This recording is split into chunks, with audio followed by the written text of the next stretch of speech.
Hi guys, Carissa here with Inky Fairy Designs, and I am on the CardMaker blog today sharing a 10-minute card. This is the card that I created in 10 minutes, a little bit over, I'm going to be honest, but I'm going to show you how it came together. And one of my biggest tips for making a card in a short amount of period of time when I want to use a colored image is I color a lot of images without going right into making cards. So I'll sit on the couch and watch a movie with my husband, or hang out and just color, and then I set them aside, and when I need to make a card I can flip through my colored images that are ready to go and go ahead and make that card. Now sometimes I'll be honest, making a card in 10 minutes or less is super hard for me, even when I have the image already colored. But I am trying to do this, and I pulled out this new clear stamp set from the Greeting Farm called Get It Girl. I just love the bold sentiments on that. They're so encouraging and great to send to all of your girlfriends. I pulled out my 6x6 paper pad basket so that I could flip through my papers. And I think I'm all set to go. I've got some dies that I want to use. I've got my big shot on my desk all the time, so I'm gonna go ahead, and I've got my phone here, and I'm going to start the timer. I set it for 10 minutes. I'm trying to get it in the frame so that you can see it and we can actually time myself and see if I can get this done in 10 minutes or less. So I started the timer. I'm looking for some paper. I immediately went to this Dear Lizzie paper pad. I just love the fun bold colors, and I purposefully picked one of my colored images that is pretty neutral other than her hair and the flower, so that I didn't have to worry about totally matching some paper. I could just find some fun paper that would work, and because her outfit is neutral and it's just really her hair that's kind of bold, and this paper pad has some red in it. It doesn't have any purple, but I think the yellow complements the purple really nicely, so I really liked. This is actually the part that takes the longest time for me, and that's whether I'm trying to do a 10-minute card or just making a card for any occasion, for not timing myself. But I was like, oh my goodness, it is so hard for me to make a decision and just go for a paper. And had I not been on a timer, I bet you I would have gone through all of my paper pads and even taken more time. But since I knew I was timed, I was like, okay, I just got to pick the first one that I think is going to work and go for it. So I am going to die cut that floral pattern paper, and I think that's gonna be what I will put my image on to kind of, oh, and you can see the shakiness of me running it through my big shot that's on the corner of my desk. Usually I do cut that part out, but I really wanted you to kind of see this put together in real time. I'm really freaking out. I'm like, okay, I'm watching the timer. So I was gonna grab like one of my rectangle dies that does stitches around it, but I didn't want to like look for it, and I hadn't pulled it out ahead of time. So going to my trusty paper trimmer and just going to trim this paper down to about just shy of the standard A2 size, so it has a little bit of a border. And then I'm going to take the dies, these new dynamics that I got. They're like, I think they're called cloud, stitched cloud border dies or something like that.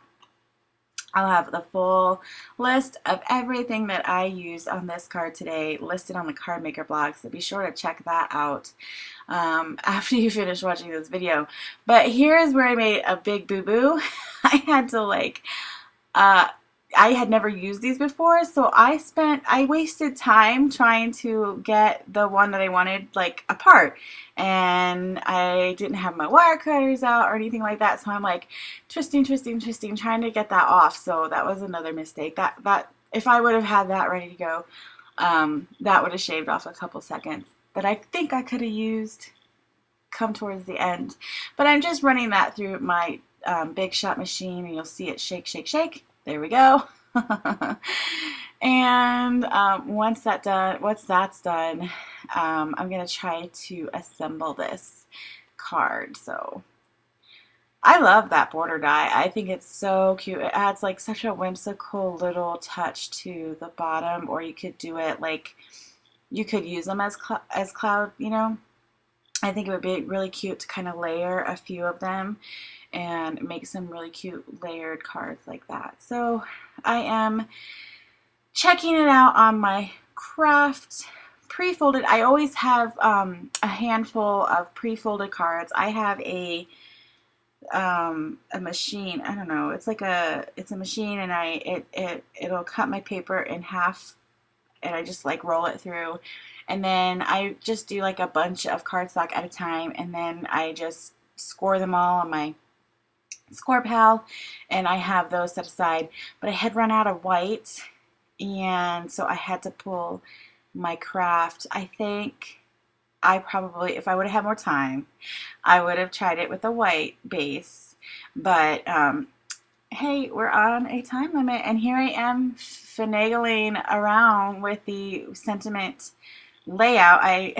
This is another part that takes me forever, and I'm like looking at my timer going down, and I'm like, well, how am I going to make this work? So I decided I'm going to try to make this oval a little bit smaller. I think it'll look cute. You won't see so much of the pattern behind her, but it'll still give her a spot to anchor onto the card. So I go ahead and I'm going to die cut that oval a little with the next smaller one. There we go. Shake, shake, shake. And bring that in. And then I thought I wanted the sentiment down on the craft, like kind of peeking out, but then I really wanted some of that text to show on the pattern paper. That's kind of the reason that I picked it. So I decided to just stamp right on the pattern paper, and because it's not so busy, it really works in this case. So there you go. She fits kind of just super snug onto that smaller oval, and I'm able to fit that entire piece of pattern paper for my background. And now I'm bringing out my Misty because I want to make sure that it stamps nice and solid. Anytime I use like a bold font stamp like this one, I want to use my Misty in case I have to stamp it more than once. It's perfectly lined up for me. I absolutely love my Misty. I just have the original one. It works for me. But there's like a mini one now, and there's a mega one now. So there's a Misty to suit every single need that you have. So I'm inking that up with some W+9 dye ink that I had on my desk. It's just black. I like this ink for my sentiments. It's really nice and bold and crisp, and it's a dye ink, so it dries fairly quickly. So I'm just inking that up again. We're going to stamp that down. And oh, I had to move the camera or my phone out of the way so that I could open up the door of this Misty, but I assure you I did not mess with the time. I didn't stop it or anything like that. I'll pull it back into the frame once I'm done using the Misty. So that looks great to me. I'm almost done. This is so weird, like to have like I don't really have a whole lot of real-time videos. I always speed them up because it's just a lot of time, and I cut out so much. So this is like really hard to talk through all of this kind of stuff that happens. So now I'm going to adhere that down. You can see I brought the timer back into the frame. I've got 2 minutes. Here we go. The 2-minute warning. And I'm really, really freaking out here. I'm not even like making sure my adhesive is like going as neat as I would it normally. I'd make like a little X and go all around the edge, make sure it's nice and neat. Here, I just was like laying it on and trying to get this card done. And now I'm going to do some foam tape. I'm using this foam roll by Scrapbook Adhesives by 3L.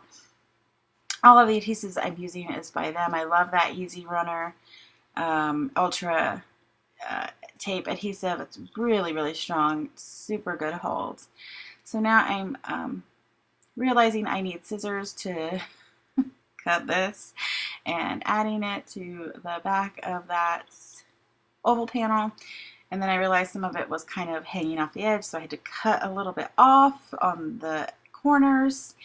And yeah, here we go. 1 minute. The seconds are counting down. Am I gonna make it? I think I already told you in the beginning if I make it or not, but yeah. So I don't know what I'm doing. I guess I'm taking off the tape. Must be. Taking off like the backing. Trying to figure out which is the top. I'm gonna adhere that on there. Looks good to me, and now I decided I wanted to pop up Little Miss stamp here, and I'm using these ultra thin 3D foam tapes by Scrapbook Adhesives by 3L. I like that they have like the ultra thin and then they have the regular, so if you want to do like different dimensions on your card just to give more interest, you can mix and match those, so that's really fun. Here we go. 3, 2, 1. Nope, I didn't quite get it done in 10 minutes or less, but not too much longer. I am going to go ahead and finish adding some foam adhesives to this girl, take off the backing, and then I will be done.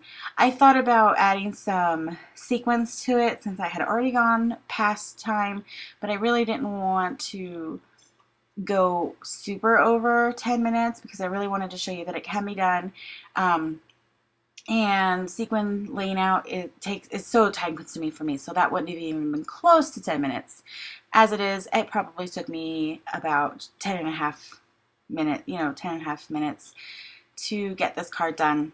And having some pre-colored images set aside for when you need to get a quick card and you still want to have a cute colored image on it is such a great thing to do, and coloring is so relaxing. I love to just sit and color and have those in my stash for when I need them. So here's some close-ups. I hope you enjoyed this video. If you did, please give me a thumbs up and and subscribe to me, and I will see you next time.